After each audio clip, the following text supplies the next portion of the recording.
ဒါပေမဲ့အဆုံးမရှိတက်လာတဲ့ message တွေကြောင့်သူ့ရဲ့အသက်ကြီးတဲ့အုံနောက်ကလူငယ်တွေကိုမမီနိုင်တော့တာကိုသိလိုက်ရပါတော့တယ်။နိုရင်မစ်ဆူအိုကာနိုရီမက်ရှုကာနဲ့တွေ့ဆုံခြင်းကိုဒါစုရဲ့အဆိုအရအိုကာမီရဲ့ပြောင်းလဲမှုတွေထဲမှာအန်ဩစရာအကောင်းဆုံးကတော့စာချက်တာကိုဆွဲလန်းနေတာပါပဲ။ကိုဒါစုကအိုကာမီဘာလို့ပြောယုံတက်နဲ့စာချက်နေလဲဆိုတာနားမလည်ပေမဲ့အိုကာမီလိမ္မာနေတဲ့ရွေးတော့အရေးမကြီးပါဘူး။ဒါပေမဲ့အိုကာမီရဲ့လူမှုဆက်ဆံရေးကတော့အောက်ဆုံးအဆင့်မှာပဲရှိနေတော့မှာပဲ။အတန်းထဲမှာလူတိုင်းအားကြရတဲ့အေးဆက်ဆက်နဲ့စမတ်ကြတဲ့မင်းကလေးနိုရင်မစ်ဆူအိုကာရှိနေပြီးသူဟာအားကစားလဲတော်တယ်လို့အင်္ဂလိပ်စာလဲကျွမ်းကျင်တာမို့လူတိုင်းကဆွဲမှတ်နေကြရပါတယ်။အိုကာမီကလည်းအဲ့ဒီမင်းကလေးမှာတခုခုထူးခြားနေတာကိုသိလိုက်ရပြီးအီရီကလည်းနိုရင်ဟာစေဝါကုမ္ပဏီကြီးတစ်ခုရဲ့ဥက္ကဋ္ဌသမီးဖြစ်လို့အတုံးဝင်တဲ့အချက်လက်တွေရနိုင်တာကြောင့်သူမနဲ့အဆက်အသွယ်လုပ်ဖို့အိုကာမီကိုညွှန်ကြားခဲ့ပါတယ်။နောက်တစ်ရက်မှာအိုကာမီဟာနိုရင်ကိုစကားပြောဖို့ကြိုးစားခဲ့ပေမဲ့နိုရင်ကသူ့ကိုစိတ်နှောက်ယှက်ဖြစ်ရဆုံးမျက်နှာထားနဲ့ကြည့်ပြီးငါနာကနေအပီးပြောက်ွယ်သွားစမ်းလို့ရိုင်းရိုင်းဆိုင်ဆိုင်မောင်းထုတ်လိုက်တာကြောင့်အိုကာမီဟာစိတ်ပြက်လက်ပြက်နဲ့သူ့နေရာသူပြန်ထိုင်ခဲ့ရတယ်။ဆယ်ကျော်သက်မင်းကလေးတယောက်ရဲ့စကားကအိုကာမီကိုဒီလောက်အထိထိခိုက်စေတာဒါပထမဆုံးပါပဲ။သူဟာစင်ကြံလန်းအလယ်မှာတင်စိတ်သက်တွေပြိုလဲသွားခဲ့ရတယ်။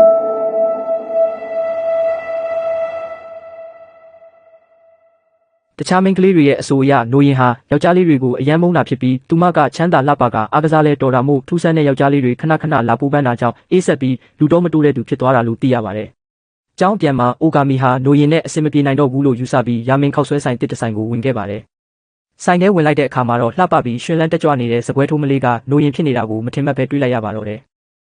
။သူတို့နှစ်ယောက်လုံးစကားမပြောဘဲအိုကာမီကထိုင်ပြီးမာလိုက်တယ်။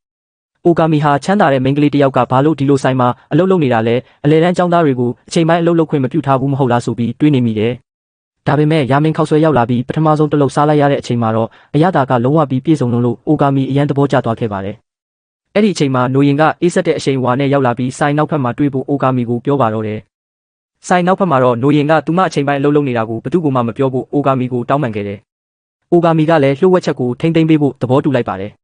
နိုရင်ကဒီဆိုင်ဟာသူမရဲ့ဦးလေးဆိုင်ဖြစ်ပြီးပတ်စံမယူပဲကူညီပေးနေတာလို့ရှင်းပြတယ်။အမှန်တော့နိုရင်ဟာချမ်းသာတဲ့မိသားစုကလာတာဖြစ်ပြီးမိသားစုကသူမကိုငငယ်ကလေးကတင့်တော်မဲ့လင်းယောက်ျားရှာပေးဖို့စူးစမ်းနေတာဖြစ်ပါတယ်။သူမဟာအသက်အရွယ်မရွေးယောက်ျားတွေရဲ့ပိုးပန်းမှုကိုခံခဲ့ရလို့ယောက်ျားတွေကိုယွန်းရှာမုန်းတီးနေတာပါ။ဒါကြောင့်သူမဟာတနေ့မှာကိုပိုင်ခောက်ဆွဲဆိုင်ဖွင့်ပြီးမိသားစုရဲ့ရှေးရိုးဆွဲစိတ်သက်ကိုတိုက်ဖြတ်ကကိုခြေထောက်ပေါ်ကိုရက်တီချနေတာဖြစ်ပါတယ်။အိုကာမီစီကနေသူမဦးလေးလိုမျိုးအဖိုးကြီးအရှိန်ဝါရနေတာကြောင့်နိုရင်ဟာသူ့ကိုစကားပြောရတာတက်တောင့်တက်တာရှိနေတာပါ။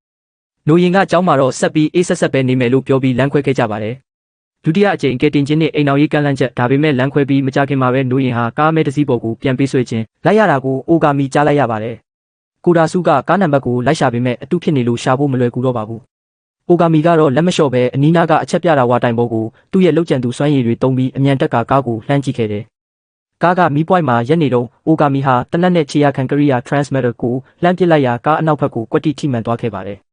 သူဟာဖုန်းကနေတစ်ဆင့်အချက်ပြမှုကိုကြည့်ပြီးနိုရင်နောက်ကိုလိုက်သွားပါတော့တယ်။နိုရင်ကိုတော့လူမိုက်တွေစုဝေးရအဆောက်အုံတစ်ခုစီခေါ်သွားပြီးဝစ်စုံနှုတ်ဝတ်ထားတဲ့လူတစ်ယောက်ကသူမရဲ့ဖခင်ကုမ္ပဏီကထုတ်လုပ်နေတဲ့လှုပ်ဝက်ဆေးကြောင်းမေးမြန်းခဲ့တယ်။နိုရင်ကသူမဘာမှမသိဘူးလို့ပြောပေမဲ့အဲ့ဒီလူကမယုံပဲနိုရင်ရဲ့ဦးလေးခောက်ဆွဲဆိုင်ကိုဖျက်ဆီးပစ်မယ်လို့ချိန်ချောက်ပါတယ်။အဲ့ဒီအချိန်မှာပဲအိုကာမီဟာတရင်ပေါက်ကနေခုံဝင်လာပြီးတနက်နဲ့ပစ်ခတ်ကနိုရင်ရဲ့ခေါင်းကိုကြောင်းလွယ်အိတ်နဲ့အုပ်ပေးလိုက်ပါတယ်။အိုကာမီဟာရာဘာကြီးစံတွေကိုတုံးပြီးလူမိုက်တွေကိုပစ်ခတ်နှိမ်နင်းခဲ့တယ်။